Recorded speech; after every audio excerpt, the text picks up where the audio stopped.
So hey guys what's up and welcome to my show. আর guys হ্যাঁ, কালকেই আমি একটা ভিডিও দিয়েছিলাম আর যেটাতে আমি বলেছিলাম যে টিম এজে স্টাইল অ্যান্ড জাজমেন্ট ডে এর মধ্যে কে জিততে চলেছে। নর্মালি দেখো হ্যাঁ, হেলিনা সেলের অলরেডি তো বেটিং অডস বেরিয়ে গেছে। আর হ্যাঁ, বেটিং অডসের উপর রেসপেক্ট করে বলা যেতে পারে যে হ্যাঁ, প্রত্যেকটা রেজাল্ট ঠিকঠাকই আছে, এতে কোনো অসুবিধার কিছু নেই। আর সত্যিই তো মানে জাজমেন্টের ফার্স্ট ম্যাচ খেলছে বলে কথা, আর এখানে ভিক্টরি তুলবে না, তো সত্যি বলতে হয় জাজমেন্টের মানে পুরো ফ্যাকশনটাই খুব আজব আজব লাগছে, মানে লাগবে। তো তাই জন্য আমার মনে হয় যে হ্যাঁ, জাজমেন্টের জেতাটা খুবই দরকার। তো নর্মালি আমরা কালকের যে ভিডিওটা করেছিলাম ওখানকার তোমরা দেখেছিলে টাইটেল ছিল বদলা না ধোকা। এখন তোমরা বুঝতেই পারছো যে ভাই বদলা আর কি বা নিতে পারলো, মানে এজের স্টাইল তো কোনোভাবে বদলা নিতে পারলো না, কারণ রাসেল মিনিয়া হেরেছে, চলো মেনে গেলাম। মানে রাসেল মিনিয়া ব্যাকল্যাশে হেরেছে, তাও কিছু বলার নেই, চলো মেনে নিলাম। কিন্তু হ্যাঁ, হেলিনা সেলের মধ্যে হেরে যাওয়াটা তো এটা আরো বেশি শকিং। আর এরপরে বদলাটা নেবে কবে, তো সেটাই খুব জানার তো আমাদেরও ইচ্ছে, তোমাদেরও ইচ্ছে, সবার ইচ্ছে। কিন্তু কথা হচ্ছে যে ধোকা, এবার যদি আমি ধোকার ক্ষেত্রে আছি তাহলে হ্যাঁ, ধোকার টাল না সমস্ত পরে হবে। কিন্তু সত্যি বলতে গেলে ডাব্লিউডাব্লিউ এটা করতেই পারে যে গাইস এই গল্পের মধ্যে একটা হিউজ টুইস্ট। এবার কথা হচ্ছে যে এই টুইস্টটা আনার ব্যাপারটা কি, কারণ দেখো সত্যি বলতে তোমরা অনেক সময় দেখেছো যখনই কোনো ডাব্লিউডাব্লিউর মধ্যে মানে কোনো টিম ভার্সেস টিম কখনো মানে একটা যখন কোনো একটা বড় লড়াই হয় না, তার মধ্যে ম্যাক্সিমাম ক্ষেত্রেই দেখা যায় যে ভেতরে কোনো একটা টার্নিং হয়, সাডেনলি দেখা যেতে পারে যে কোনো একজন টিম মেম্বার সাডেনলি টার্ন করলো, আর যার জন্য পুরো বলা যেতে পারে পুরো টিমটা হেরে গেল। এখন হ্যাঁ, সবসময় যে হেরে যায় তা নয়, যেমন তোমরা জানো যে টিম সিনা ভার্সেস টিম অথরিটির যখন ম্যাচ হয়েছিল ওখানে বিগ শো সাডেনলি কেও পাঞ্চ লাগিয়ে দিয়েছিল জন সিনাকে, আর ওখানে গাইস লাস্ট অনলি ওয়ান একজন পড়েছিল, সেটা হচ্ছে ডব জিগলার, কিন্তু তাও কিন্তু টিম সিনা ভিক্টরি তুলেছিল। কিন্তু হ্যাঁ, এখানেও এরকম যদি কিছু কেস হয়, মানে ধরো টিম এজে স্টাইল মানে এজে স্টাইলের টিমের মধ্যে যদি সাডেনলি কেউ টার্ন করে আর সে যদি মানে জাজমেন্ট ডেতে জয়েন করে, তাহলে একটা খুবই থান্ডারাস ব্যাপার হবে। কিন্তু কথা হচ্ছে যে এই ব্যাপারটা হবে কখন। দেখো সত্যি বলতে যে হেলিনা সেলের মধ্যে আমার মনে হয় না যে এটা পসিবলই হতে পারে। তার কারণ হচ্ছে দেখো নর্মালি হেলিনা সেলের মধ্যে আমার তো যেটা মনে হচ্ছে সেটা হচ্ছে যে কোনো একজন মেম্বার আবার শো করা হবে, আর যার দ্বারা হয়তো ডিস্ট্রাকশনের কারণে হয়তো টিম এজে স্টাইল হেরে যাবে। মানে মেন ব্যাপার হচ্ছে এজে স্টাইল ডিস্ট্রাক্ট হবে, আর কেউ হবে না, এজে স্টাইল লাস্ট হেরে যাবে, এরকমই বলা যেতে পারে।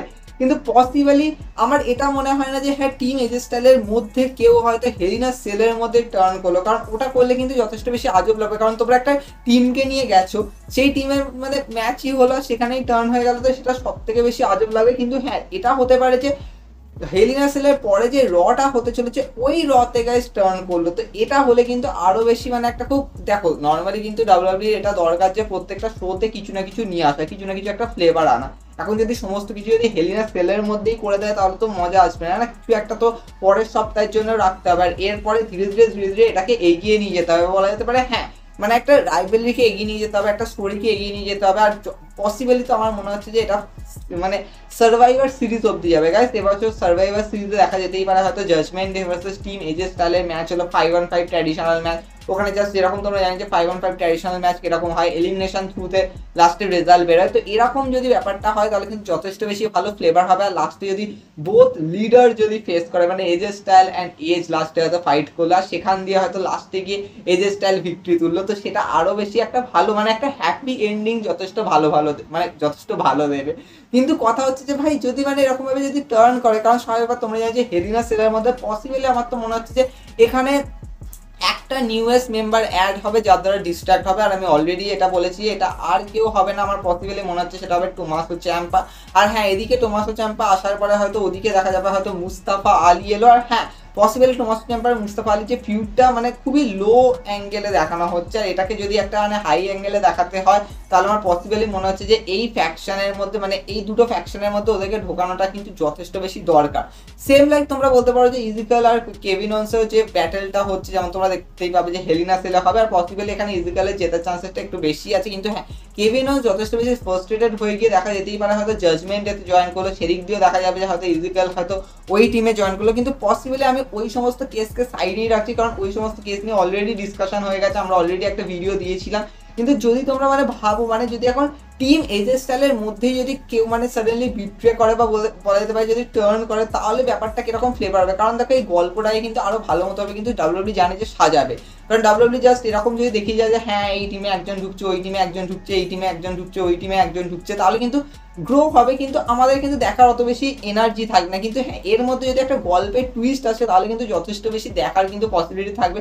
আর এই গল্পের টুইস্টে এটাই হবে যে সাডেনলি টিম এজে স্টাইল থেকে হয়তো কোনো একজন মেম্বার বেরিয়ে হয়তো জাজমেন্ট ডেতে জয়েন করলো, সেক্ষেত্রে কিন্তু একটা সব থেকে বেশি সারপ্রাইজিং ব্যাপার থাকবে যে হ্যাঁ তাহলে টিম এজে স্টাইলে কে জয়েন করতে চলেছে। হ্যাঁ গাইস আমার তো পসিবলি মনে হচ্ছে গাইস টিম এজে স্টাইলে হয়তো কেউ না কেউ একটা খুব সারপ্রাইজ পার্সন হয়তো লাস্টে গিয়ে জয়েন হবে, আর যেটা হয়তো একটা খুব ভালো একটা কিন্তু মানে কি বলবো একটা খুব ভালো ইমপ্রেশন দেবে। নর্মালি তোমরা দেখেছিলে যেমন ধরো টিম সিনা ভার্সেস টিম অথরিটির ক্ষেত্রে ওখানেও যেমন লাস্টে রাইব্যাক ঢুকেছিল, বা ঠিক আছে ওটা তাও আমি অত ওইভাবে কম্পারিজন করবো না, কিন্তু এখানে কিন্তু ডাব্লিউডাব্লিউ যদি ভাবে যে হ্যাঁ এই রাইভেলিটাকে যথেষ্ট বেশি লং করবে, যথেষ্ট বেশি গ্রেটেস্ট করবে, তার জন্য কিন্তু বোথ টিমে কিন্তু যথেষ্ট ভালো ভালো কিন্তু নামকে কিন্তু ঢোকাতে হবে। আদারওয়াইজ কিন্তু মানে তোমরা ভাবো না ফ্যাকশনটা কিন্তু অত বেশি লেভেলে যাবে না যতক্ষণ না তুমি একটা ভালো ভালো নাম বা বলতে গেলে ভালো ভালো রেসলারকে যতক্ষণ এর মধ্যে ইনপুট করছো। আর অলরেডি তোমরা দেখেছো জাজমেন্টের মধ্যে ডেমিয়ান প্রিস্ট আছে, রিয়া রিপ্লি আছে, যথেষ্ট নিউ এরা সুপারস্টারদেরকে জয়েন করেছে। আর এর মধ্যে যদি টমাসো চ্যাম্পা ঢুকে যায় তাহলে পসিবলি গাইজ একটা খুব স্ট্রং বন্ড কিন্তু ক্রিয়েট হয়ে যাবে।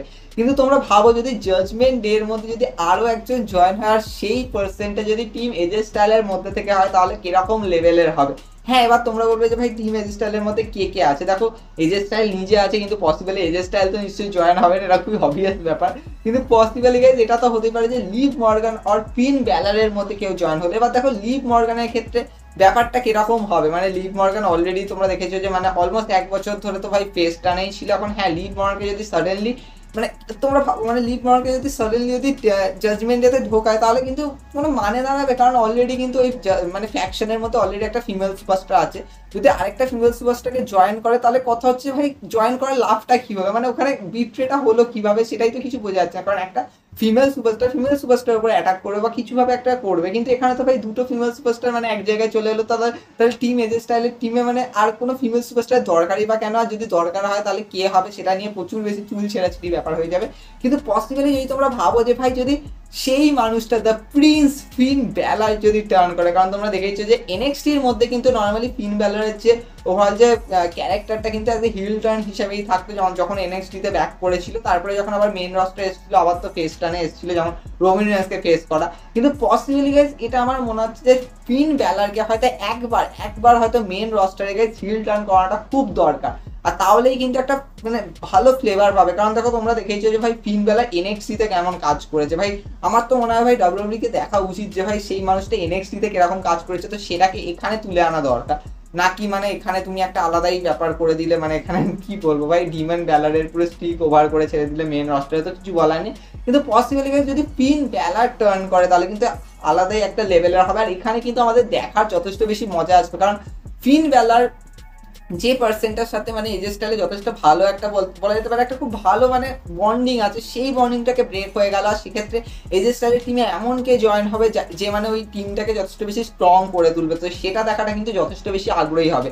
তো তাই জন্য আমার তো পসিবলি মনে হচ্ছে ভাই হেলিনা সেলের পরে যে রটা হতে চলেছে ওখানে পসিবলি হয়তো একটা রিম্যাচ শিওর হবে, কারণ অ্যাজ এ জাজমেন্টে ভিক্টরি তোলার পরে হয়তো দেখা যাবে হয়তো এদের মধ্যে আবার একটা রিম্যাচ হলো টিম এজে স্টাইল ভার্সেস জাজমেন্টে, আর সেখানে দেখা গেল হয়তো আবার হয়তো এজে স্টাইল হেরে গেল, কিন্তু এই হারটা হয়তো ফিন ব্যালারের টার্ন করার কারণে হলো। আর গাইস ফিন ব্যালার যদি একবার টার্ন করে যায় আর যদি মানে জাজমেন্টেতে ঢুকে যায় তাহলে তোমরা মানে যথেষ্ট বেশি শক্ত ক্রিয়েট করবে, কিন্তু তখন আরও বেশি কিন্তু এই স্টোরিটা কিন্তু আরও বেশি ভালো ফ্লেভার দেবে, মানে আরও বেশি মানে আমাদের দেখার ইন্টারেস্ট হবে যে ভাই এ চলে গেল, মানে একটা সেই নামটা চলে গেল যাদের মানে আমরা বন্ডিং দেখতে চেয়েছিলাম, মাত্র সেই বন্ডিংটাই ব্রেক হয়ে গেল, তো তাহলে কি হোয়াট নেক্সট, তো এটা কিন্তু যথেষ্ট বেশি কিন্তু এক্সাইটমেন্ট করবে। তো তোমাদের কি রিয়াকশন তোমরা জানাতে পারো। হ্যাঁ পসিবলি গাইস ফিন ব্যালারের টার্ন করাটা আমার মনে হয় ভাই যদি ডাব্লিউডাব্লিউ এটা যদি মানে স্টোরিতে লিখে রাখে বা স্ক্রিপ্টে যদি লিখে রাখে তাহলে কিন্তু যথেষ্ট বেশি সেরা হবে। এখন আমি তো আর স্ক্রিপ্ট লিখছি না, কিন্তু এনিওয়ে তোমাদের কি রিয়াকশন তোমরা জানাতে পারো, বা তোমাদের কি মনে হয় যে হ্যাঁ ফিন ব্যালারকে টার্ন না করানোই দরকার, কারণ এজে স্টাইল আর ফিন ব্যালার বন্ডিংটা যথেষ্ট ভালো আছে, এটাকে ব্রেক করে দিলে কিন্তু তখন